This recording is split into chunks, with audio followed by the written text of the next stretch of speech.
Right. Welcome back to the Progressive Rehab and Strength podcast. I'm your host, Dr. Rory Alter, clinical coach here at Progressive Rehab and Strength, with my lovely co-host, Dr. Alyssa Havison, also a clinical coach here at Progressive Rehab and Strength. And we're back with Dr. John Patrizzo, clinical coach here at Progressive Rehab and Strength, physical therapist, strength coach, amazing human being, my husband, and also professor at Adelphi University. And luckily for us, I was just like, let's just pull him on for this 10-minute tip because he's home and he's so smart and brilliant that why not bring him on for this 10-minute tip?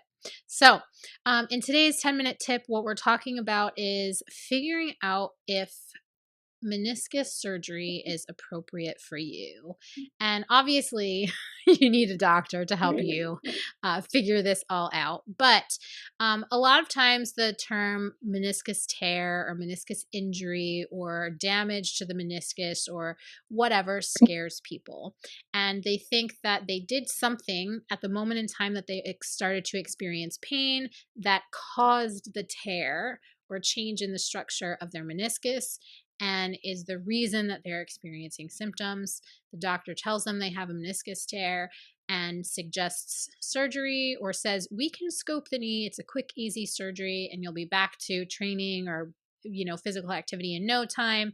But we are of the more conservative mindset. There are some doctors who are kind of old school and just scope knees because they're surgeons and that's what they do. And I think that there's more scenarios nowadays where we would say don't have surgery.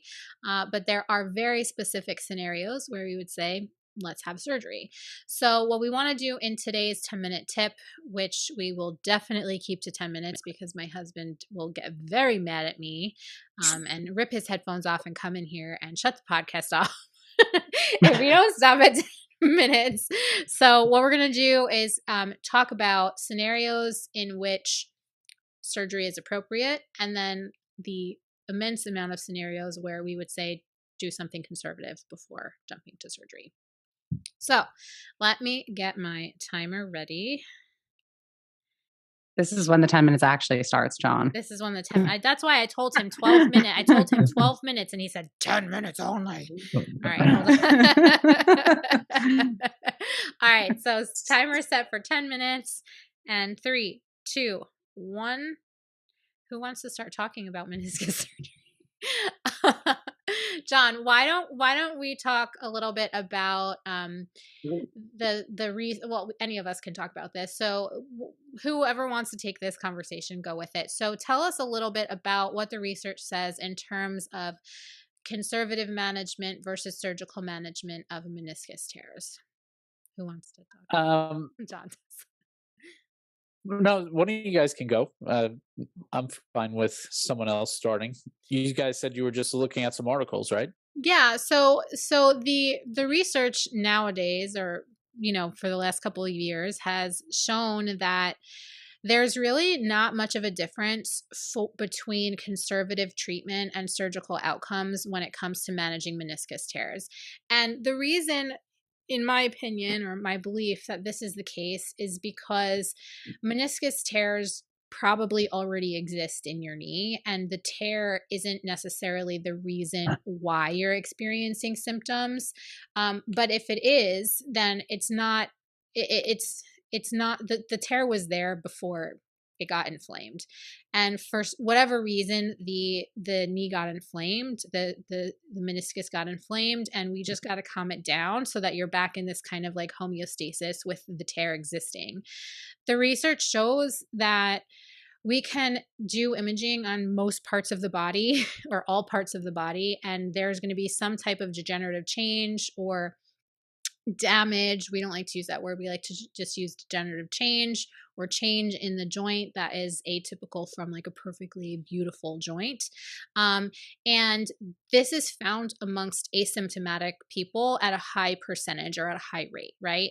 Which shows us that we can have changes in our joints to the internal structures of the joints without having symptoms. And then surgery is an inflammatory incident to the knee, right? So we have to cut through the skin, all the layers of the skin. We have to cut through the joint capsule. We go in and we irritate the joint that doesn't normally have extra articular things coming into it. And then we have this process of healing that happens after. And the healing process is an inflammatory process, right? So it can be pretty painful after. So we don't often see that the person has significant change with surgery versus without surgery. But there are scenarios where we might need surgery. So John or Alyssa, does that kind of sound consistent with your beliefs or understanding of surgery versus not surgery for meniscus tears? Yeah, and I would just add that there are some scenarios where having an arthroscopic surgery on a torn meniscus actually leads to worse outcomes. So there's some research in people, as you get up to middle age and older, a lot of people, high percentage of people are going to have meniscus tears. And if they also have osteoarthritis present in the joint, having a meniscus surgery usually leads to worse outcomes rather than conservative treatment. So I would use that. I would give that as kind of the caveat. I think if you're talking about, a younger, healthier population, then yeah, I would agree 100%. Long-term outcomes, there doesn't seem to be much of a difference between the surgical route and conservative treatment. Yeah, and I think that I think that you might experience a quicker, your symptoms might subside quicker after surgery because, especially in that younger population, just because there's been some change to the inflammatory situation in the knee joint. But long term, like you said, the outcomes are really no different for surgical versus non-surgical. And, any surgery or to any area of the body has long-term implications anyway. So like you have scar tissue from the incision. There's the whole process of recovery. What does that mean for your life outside of training? Like you have to take time off work. You might need help with if you're a parent, you might need help with your kids for a couple of days or maybe a week or two.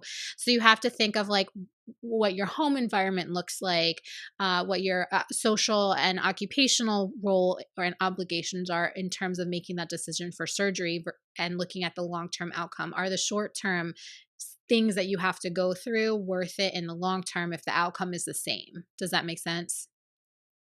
Yeah, I mean, I think that's something that should be weighed for all surgical procedures, and that's something that I think we could do a better job of communicating to patients. A lot of times people just think, oh, surgery is going to fix my problem, not realizing that oftentimes it's going to get worse before it gets better, right? You come out of surgery, everything's inflamed, and you're feeling worse than you did going in, at least for that initial, period of time, which could be several days to several weeks, depending on the type of surgery that you're having. Yeah.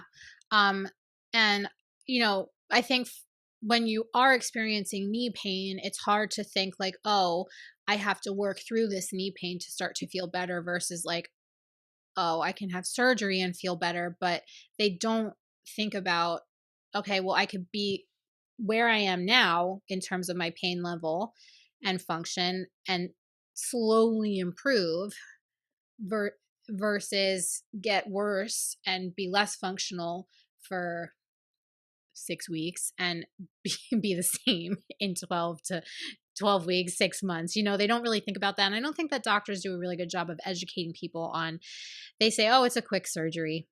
Yeah, it's quick for them. It's arthroscopic. It's less invasive, but it's still invasive. Like I don't think that people think about, and doctors do a very poor job. Most doctors, not all doctors. There are some good doctors out there, but we as physical therapists, we get patients after the surgery and they're like, I had no idea. Like, why am I in so much pain? I didn't expect this. They don't know. They're not Surgery educated. generally isn't the quick fix that people want it to be. Right. Yeah, Exactly. people perceive it as the quick fix. Like when you talk about conservative treatment and going to PT for maybe a couple of months, right? They're like, oh, I'll just have surgery. It's like, well, it's gonna feel worse, and then you still have to do the PT after for a period of time as well. So yeah, I do think that there's a disconnect between the perception of what surgery is and does for us versus the reality. And I think, like Alyssa just touched on, people perceive it as the quicker, fix, and that's often not the case. Yeah. So in what scenarios might we need or really strongly recommend a meniscus surgery?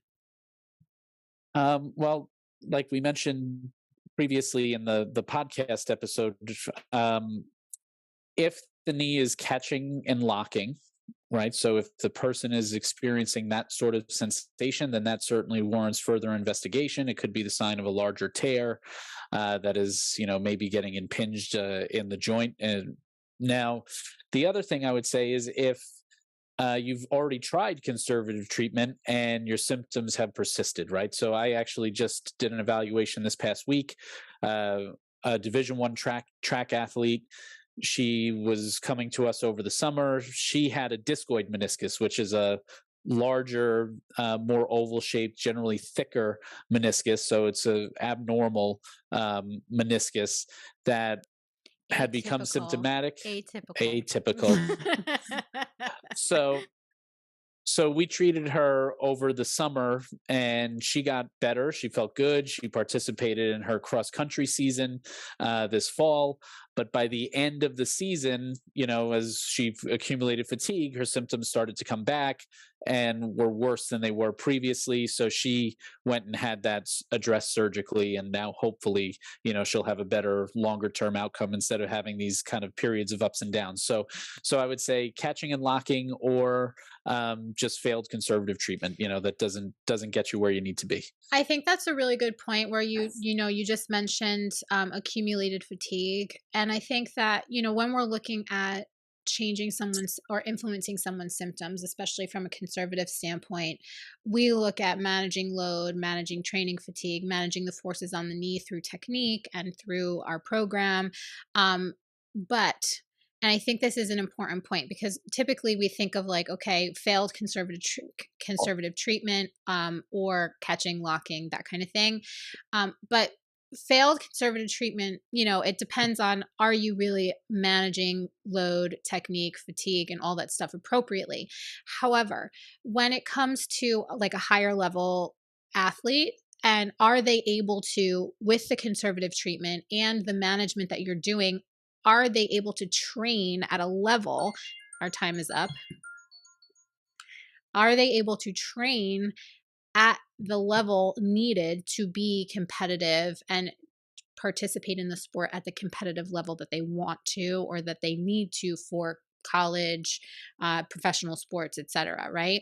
So we're looking at we can manage load, we can manage technique, but if the athlete or person cannot train at the level necessary, because that every time that they get to the level where they're training at the level that they should to be competitive or to get to the next level or beat their competition, their meniscus or their knee symptom still flares up, right? So in that scenario, we might also say, let's try, let's go in the surgical route. But I don't think we should jump to the surgery with that scenario. We have to try the conservative and then say that, all right, now like every time we try and ramp up, even slowly, we're doing everything right, we're checking all the boxes and we're not getting there. And we keep hitting this wall. Now it's time, like, let's try the surgical route. So to kind of sum it up, we don't recommend surgery for most people.